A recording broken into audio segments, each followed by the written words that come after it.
Zaista veliko je zadovoljstvo ovdje večeras biti sa vama i zajedno sa vama i sa svim građanima i građankama u Crnoj Gori koji slave Božić po gregorijanskom kalendaru dijeliti radost onoga što znači Božić. Ja bih pozdravio na početku i sve ostale vjerske lidere u Crnoj Gori, naravno članovi vlade Crne Gore i sve vas koji ste se večeras okupili ovdje da zajednički proslavimo i da zajednički obilježimo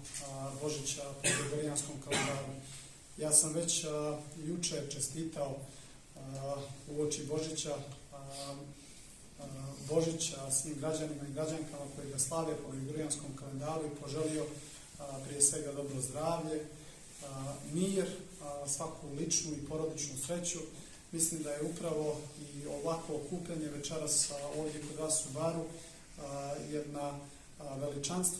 veličanstven primjer bogatstva koje mi u Crnoj Gori zaista imamo i koje možda nekako nije svakome očigledno svakodnevno. Upravo ovakve svečanosti i ovakvi prijemi poput ovog večeras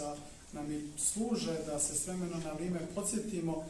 upravo ovog suživota koji mi imamo u Crnoj Gori, da se podsjetimo bogatstva, da se podsjetimo međuvjerskog sklada i tolerancije koja postoji u našoj Crnoj Gori i da upravo i ovakve dane kakav je današnji negdje iskoristimo, da još jednom